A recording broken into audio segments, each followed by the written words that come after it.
Hey everyone, and welcome to the Ski the Kingdom show, our podcast series looking to give more coverage, awareness and exposure to the UK snowsports scene. Now, for today's episode, I'm very lucky, joined by Gareth Vogan again. Thanks for being here, dude. Really appreciate it. For people that haven't watched is it 3 podcasts you've been in now? Yes, I think this might be the third, possibly. So for people that haven't watched those, give us a bit of an introduction to the many, many things you do within snowsports. So I'm Gareth Vogan, is my snowsports name, technically called Gareth. I'm a snowboard judge primarily, and then I actually do a lot of coaching as well, and a little bit of media work nowadays as a commentator, which is quite cool, as well as running all the marketing for Snowsport England. So fingers in pies, so to speak. Nice, busy. Very busy, yeah. It seems like that at the moment, which is better to be busy than not busy, so it's fun busy. I can't really complain. And I think we're hopefully looking to talk today, make it very much about, I mean, you do so much in the industry, but kind of talk about your judging.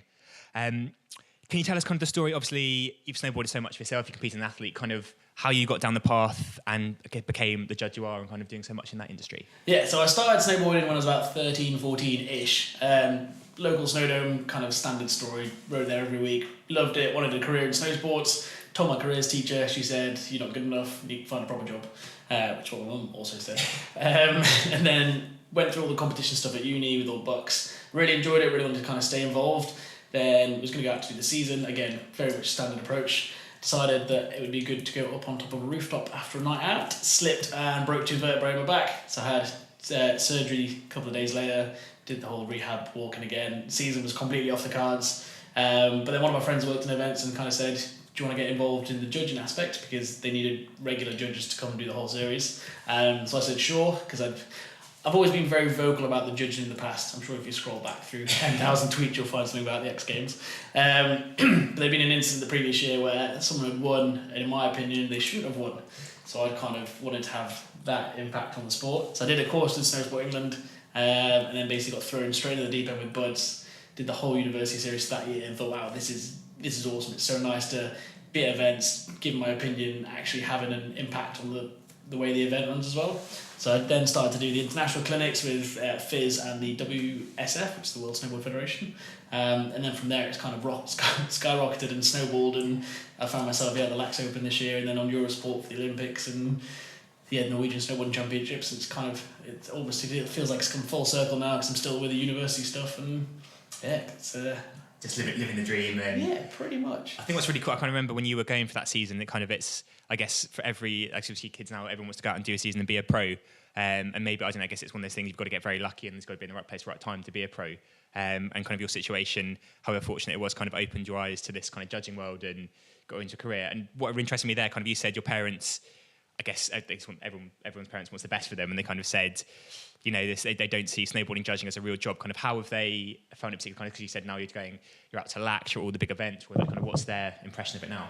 Now that I'm actually earning money from it, they're pretty happy with it, which is always nice. Even when I started with Snowsport England as a marketing job, I think my mum always thought I was snowboarding day in, day out, which unfortunately is not true. It's still office-based, 9 to 5. But I think it's the relation that they can actually have to brands like Eurosport is a big brand name, so they recognise that as a proper job, as it were. And then things like World Cups is very synonymous with football that my dad's very into. So by me going to a World Cup, he recognises that's the top level, and then realised that actually it's not just me farting around with all my friends, it's serious work sounds the wrong term, but it's, I guess, proper work. It's good, like, I guess, yourself, like, you kind of make a good living off it, you kind of get by, you go to all the events, you get to do what you want to do. And yeah, and you track really nicely at the events as well. FIS are amazing in that aspect. They feed you, give you top level accommodation, pay you as well, and they kind of usually get a riding day either end at some point, because there's always a contingency day for weather. And if everything goes to plan, which it didn't this year, you then get to ride on that contingency day. So it's a really fun career path, but it all goes back to that back-breaking incident, which was life-changing, but from, usually everyone says, yeah, it's life-changing because, you know, you've got rods and stuff. But it's actually life-changing because I think if I had gone on a season, I'd still be out there now, just kind of being like a snow bum, going from like waitering job to waitering job, and would never have made anything of it. But because I had to kind of focus and get a proper job and then like work my snowboarding around it, it's actually seemed to kind of work out in the end. I do wonder if I'd not broken my back, whether I'd be judging or coaching, or whether I would, just be hidden away in the Alps. do you say, because you get to coach a lot of kids and stuff, do you kind of see it in them, that do you kind of see yourself when you were kind of, was it like 18, 19 and thinking, I just want to go and ride? Like, are they kind of saying, I want to go and ride, but I want to judge? Or kind of what's your influence on them now? What would you say? It's pretty interesting with all the kids because they're a lot better than I ever was at that age. And the standard nowadays just it stays the same, but the age just gets younger and younger. So you got like 13-year-olds throwing back double 12s, whereas for me that was like at uni level that was always like an insane trick, which no one ever did because it was insane. But you see a lot of them kind of going, oh, I want to be pro, I want to go to the Olympics. But obviously, statistically, a very small proportion of them are. So it's actually trying to get them to realise that there is so much more to do in snow sports. You can judge, coach, instruct. You could be a chalet girl / boy. Like, there's loads of ways to still be snowboarding for your career without having to throw yourself off gigantic kickers for a living. And how many days it's a hard question, like how many days did you get kind of riding this season, would you say? This season was 3 weeks technically in the mountains. Is it 3 weeks? And then there's still a couple of trips. There's still Landgraf to go in the summer. You never seem to be not on a slope, like on a slope somewhere, kind of doing something and enjoying Amazing, yeah. So past couple of seasons has always been 3 weeks, but last couple of years has been alpine related as well, with like ski racing and covering that for work. This year was the first one which was purely freestyle snowboarding related.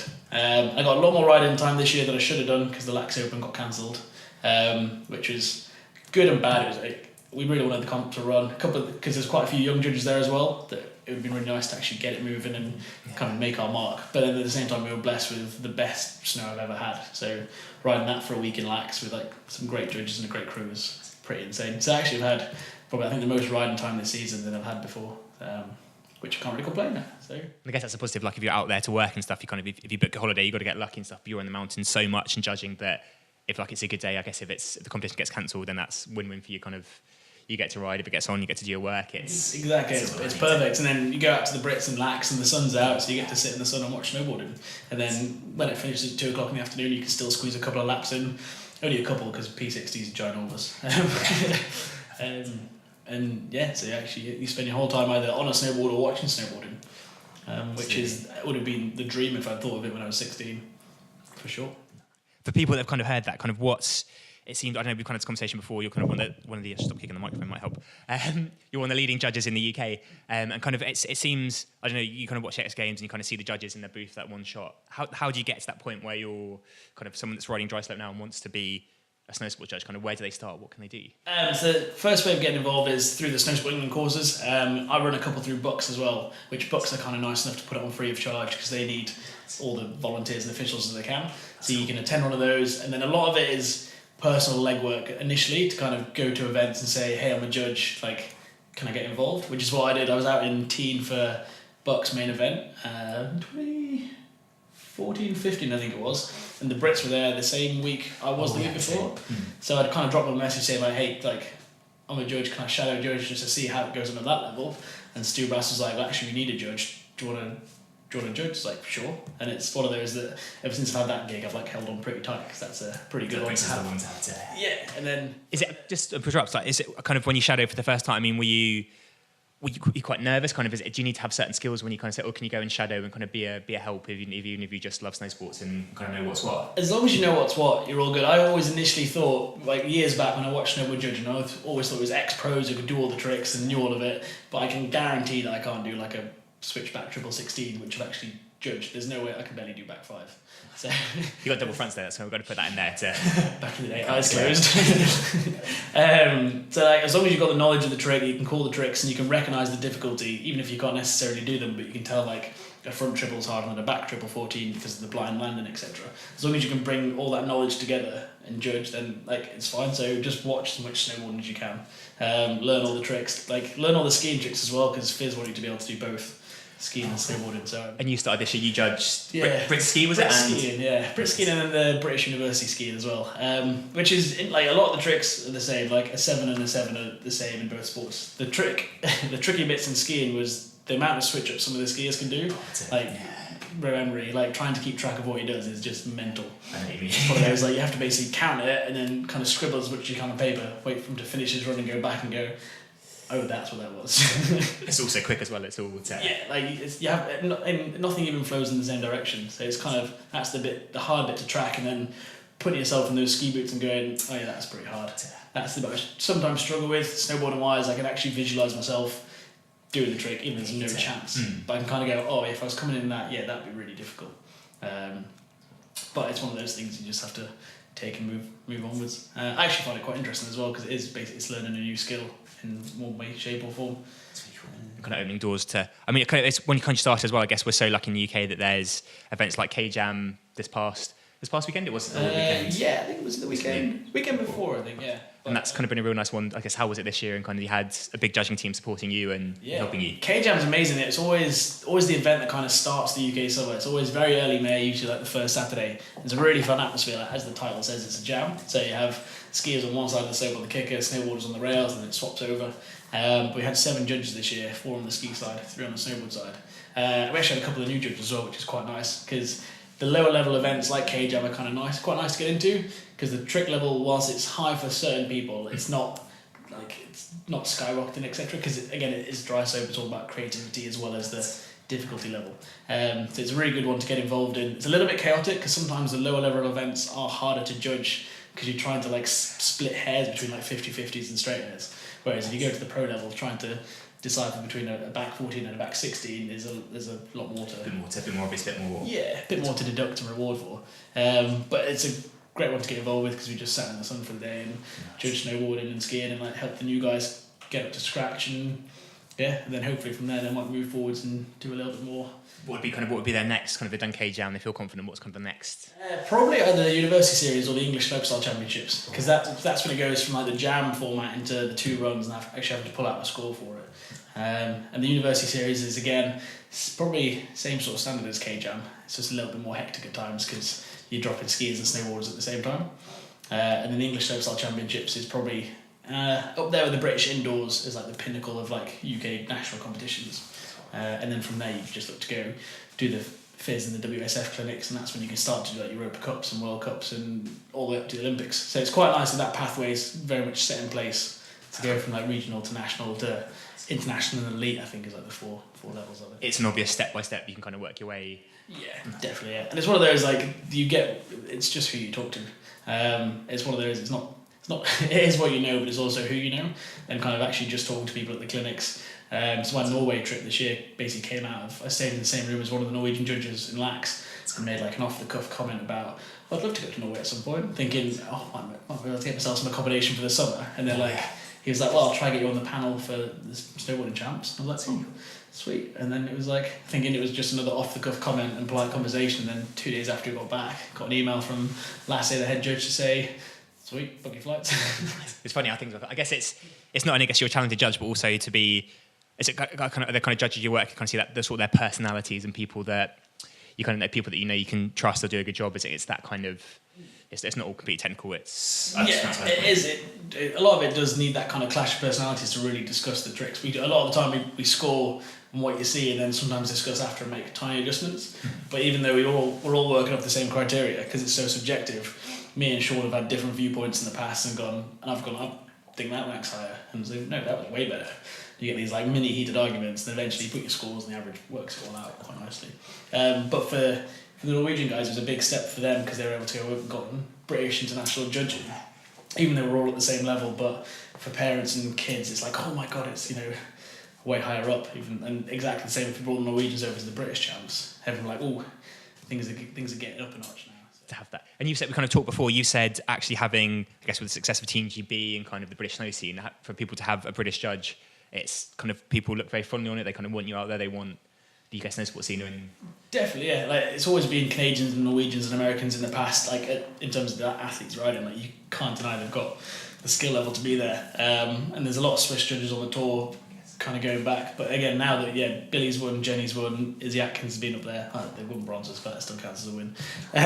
But now they've been there. Like the British Federation, British Ski and Snowboard have they've got their foot in the door and they're starting to bring it in, not just on the athlete side, but getting more officials in and building that side up as well. And I think we're respected by FIS as like a snow sports nation rather than being that weird country that's flat, that's got a few good people coming out of it, which is great to see. And it's nice to be there and leading the way and opening doors fair. Yeah, going from dry slope to all the way out, which is quite funny. This year I went from Lax Open on the Saturday to the Welsh Champs on the contrast over in Cardiff, which that's a real contrast. Yeah, it's a big change. It's kind of like equally kind of passionate, I guess, and it's. If you're judging K-Jam or Welsh Champs and Lax, is there Is there an obvious kind? I guess are they similar? Are they different? Kind of, do you enjoy both for different reasons, or what's? K-Jam I always really enjoyed. Just a lot of the time it's the people there. It's a lot of familiar faces. Lax was really enjoyable just because it was an achievement for me because I was up at that level, and being in Lax is always nice to be. And then because you're then judging that top level, you're actually like that's the enjoyable aspect.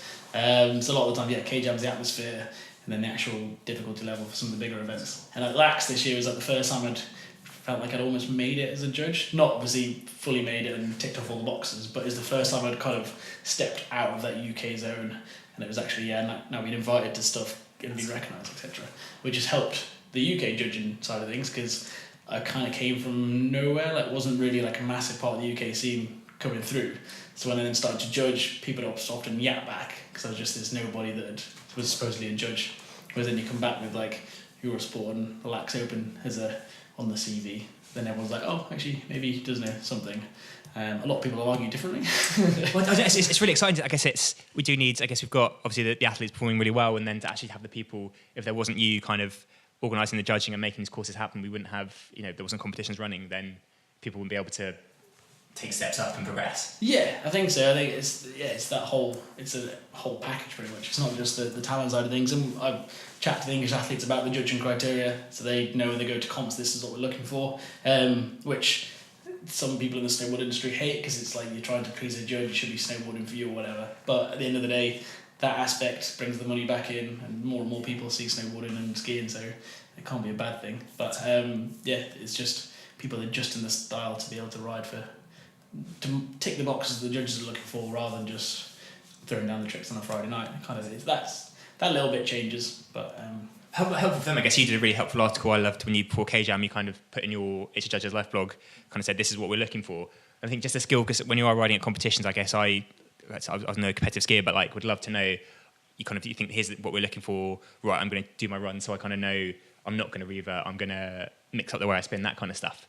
And that got a really good response, kind of really good feedback. And did it help going into K-Jam, kind of, were people... I think so, yeah. Like, looking, there's a lot less reverse this year, which always but it's something that's always been discussed with like physics, is how the judging criteria gets passed on and communicated, and that's often it's where a lot of the arguments come from, is because people don't understand what you're looking for.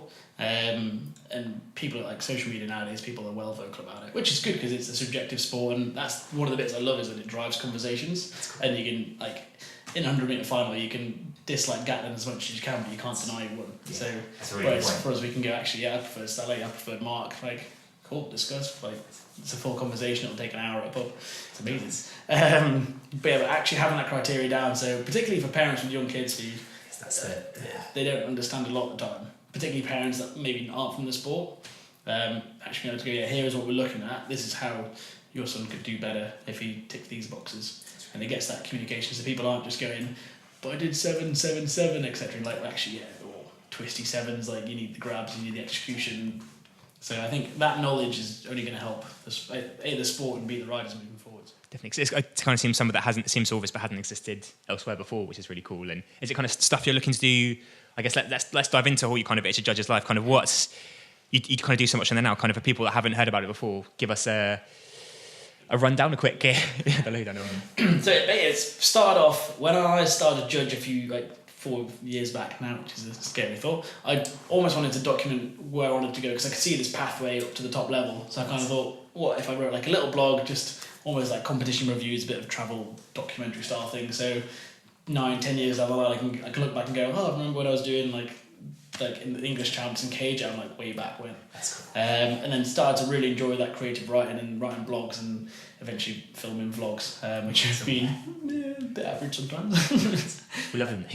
We'll put a link to all them in the description below so you can go and check it out. And there's some behind the scenes from this one as well, which is spectacular, with a very yappy bit. I then just enjoyed writing it, and instead of just writing about my own experiences, started to talk a bit more about snowboarding itself and the judging criteria, then also looking at events and what I thought of events I even wasn't at, so like the Olympics and that side of things. Again, because I'm an opinionated person, it's probably one of the reasons I'm enjoyed, because we're all opinionated. And then it's recently I've kind of started to expand it because there's a whole world of action sports to get into. So started to talk to Andy Mills about mountain biking, some of the wakeboard guys about wakeboarding, just to see what similarities there are between the judging elements. And in the end, it's all about developing the sport, because there's something that the wakeboarders might be doing that we can look and go, actually, that's for UK side, that works really well, or I'm glad we don't do that because that sounds like a terrible idea. From like a university kind of example, we changed the format 2 seasons ago to have, instead of a practice jam, it was a qualification jam, just done on a yes or no criteria. So we can raise the standard by having that bar that the riders have to be at before they go through to the semis. We don't look at the landings and stuff. They can, as long as they've got control of the trick, we'll often put them through if they're actually progressing and trying stuff. So that means when you get to the semi-finals, you've got 4 or 5 riders really trying big stuffs rather than having to wait for people to get straight heads and stuff like that. That's it. Like it sends a message as well to kind of you are competing, to know that you've got to put some work in and get to that. Yeah, and it's like we're not trying to be idiots about it. It's called the Jerry system, but kind of informally. But we're trying to be like we're not looking at the lands and please try stuff. Like it's part of the progression of the sport. Don't just kind of try to stick to your safety run and get that one in. Like we want to see you trying stuff. And that's why we kind of reward people at that stage of, even if they're a bit shaky. We then get really critical at the next level, but that's different context. But that's what I really like. There's been good feedback. Everyone, it's stayed years after year now. Every competition and I've gone through, and people now refer it to the Jerry system, which I've tried to trademark and failed. But I think it's that system that lets people get more laps in as well. And then we've talked to the riders this year from Bucks and kind of said, like, would you rather do more of a jam session at these competitions where it can work? And then basically come back and saying, yeah. So we're like, we'll move to a jam session next year, because if that's what the riders want to do, then there's no point me stood there being all dictatory going, no, I want to see this. So but I think that's what's so cool about It's a Judge's Life, that it is really like, you're putting out that content and kind of seeing what people come back and responding to it as well. And are many judges, because you've been out with the World Snowboard Federation and went on the clinic back in Bulgaria, or was it in Bulgaria? Yeah. Sofia, Bulgaria, what a place.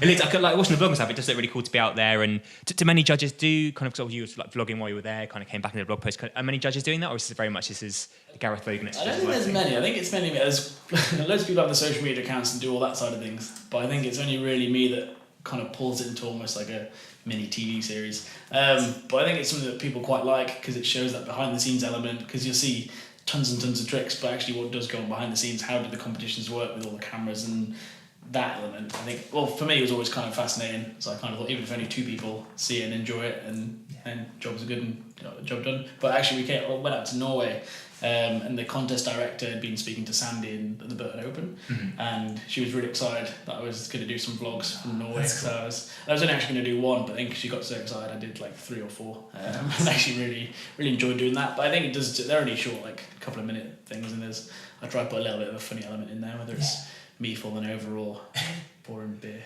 Nice. Well, I guess that's the thing. It's entertaining, and it's your life, which is so exciting. It's kind of only because of like, the hard work you put in, you've got to this point that you can go out and now and have that fun, and you're working super hard but enjoying it, and that kind of stuff is really cool to see. And I guess opening, do you kind of see?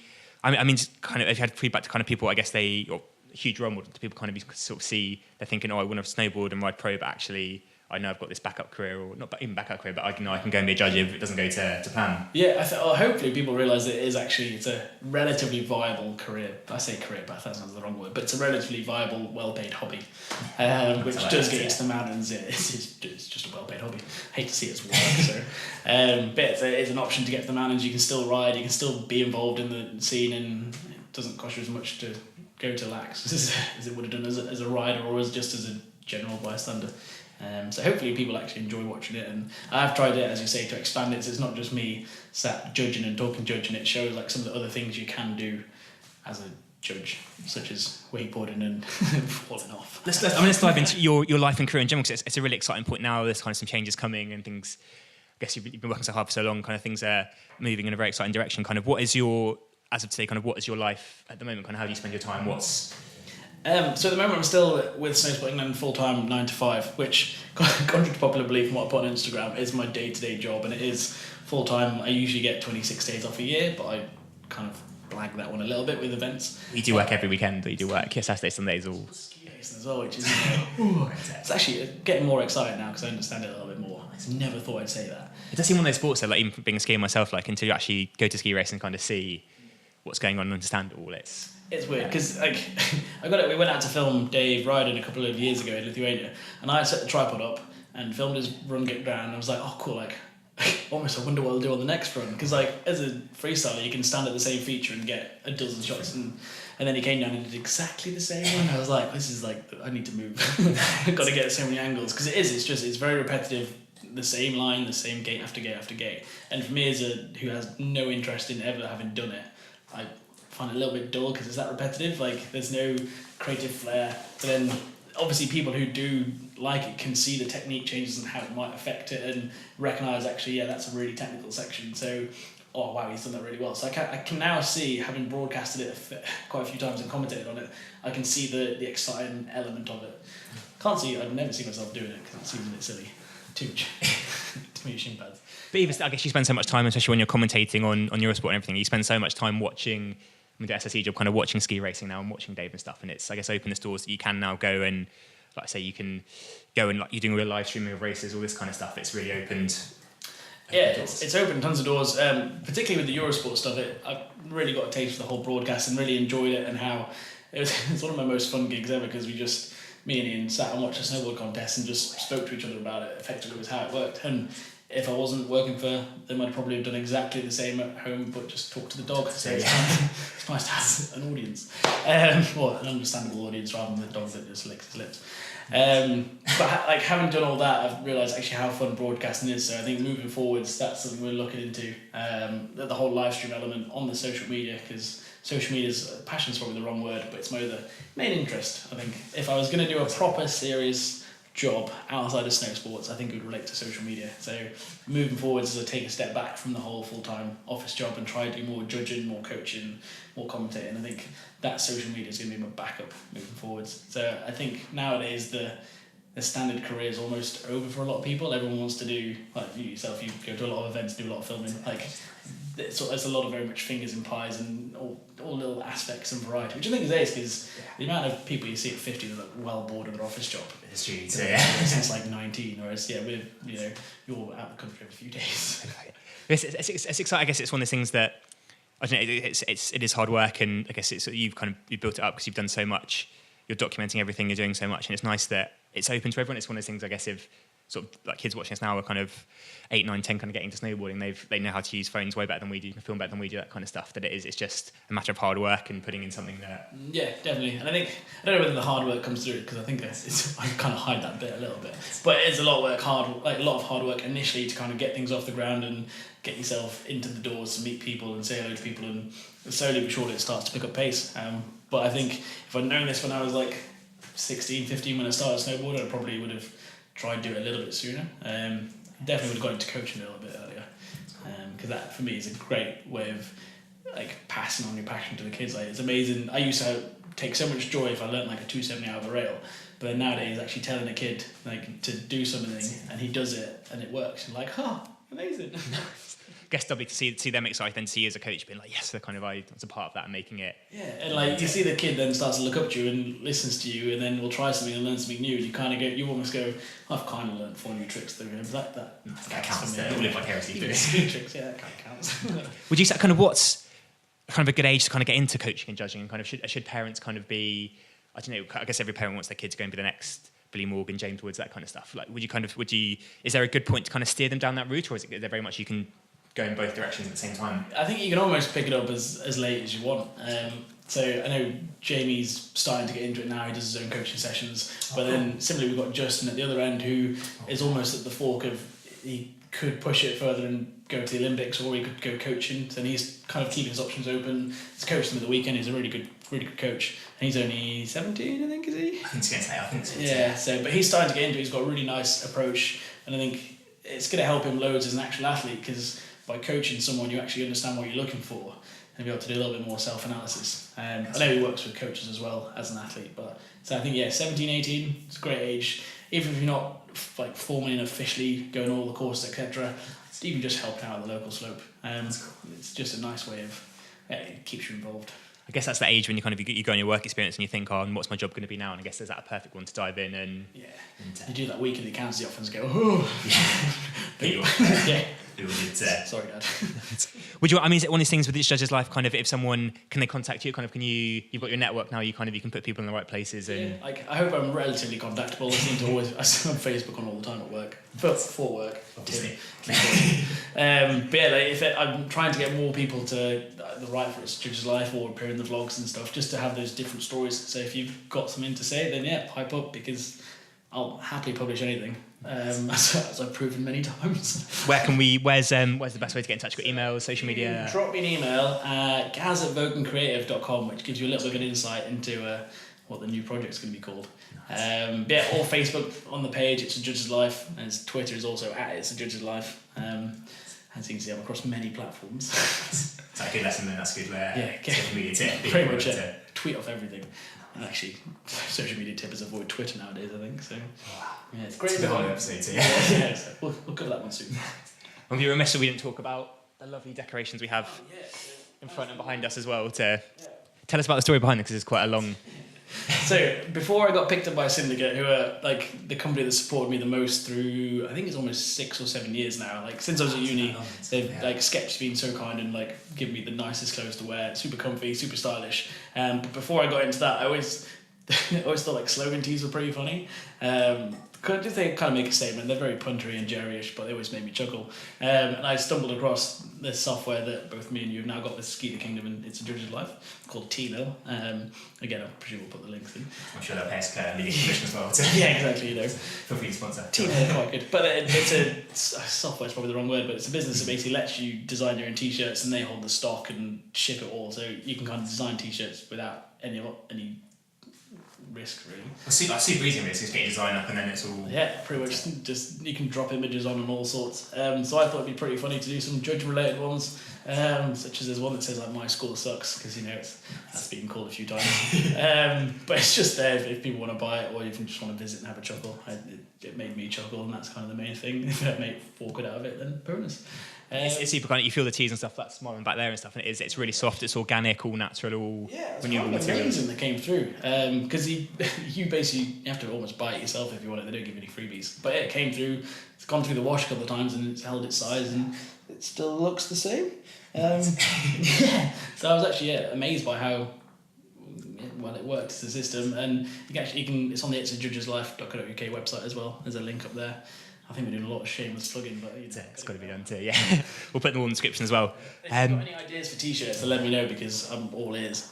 If you've got any whingers, I'm trying to think of any of my funny ones at the moment, but Say No to Reverts was one of them. We'll put that all in. Go and check out the store in the description. Fun to finish off. Where can people kind of hearing this? Where can we follow you? Keep up with what you're up to. Got Vogan Creative, we've got It's a Judge's Life. What about your personal one? It's Gareth Vogan on Instagram. I swear it's a lot more interesting than my life actually is. It looks like I'm in the Philippines wakeboarding quite a bit, which is a lie. But yeah, all on Instagram, and then Facebook page is probably the best. Trying to put a lot more content up, not just my own stuff. I'll kind of keep sharing regular snowboard videos. I put the one of Maddie Maestro, American pipe rider, female, did a double cripper on the pipe, which is pretty sick. I'm pretty sure it's a women's first. That's insane, because women's pipe was pretty interesting this year. So to see Maddie now pushing the barrier and being at the top is pretty insane. So that's it. So we share all sorts of content, and a couple of funny ones as well, such as dogs. Your real life, your real Judge's Life. Yeah, the proper dudes. And what can we expect? What can we expect? What you got coming up for the next 6 or so before the winter starts? I guess it's. So we kick off this weekend with the English. I say kick off. We kicked off a couple of weekends ago with K-Jam. We've got English Slopestyle Championships coming up, and then there's loads of futures projects, which is the coaching session from GD Park and Pipe. So there'll be bits and bobs about that on there. And then over the summer, it kind of takes a wakeboarding turn and a little bit of running and fitness, which is a scary aspect. So we've actually got a very fun fitness vlog coming up soon. And come September, it kicks up a notch. We go back to Buds. Hopefully, I'll find out in August what my fizz calendar is, where I'm going. But then at the moment, it's looking to 2020 and the Youth Winter Olympics and stuff, which is just awaiting confirmation.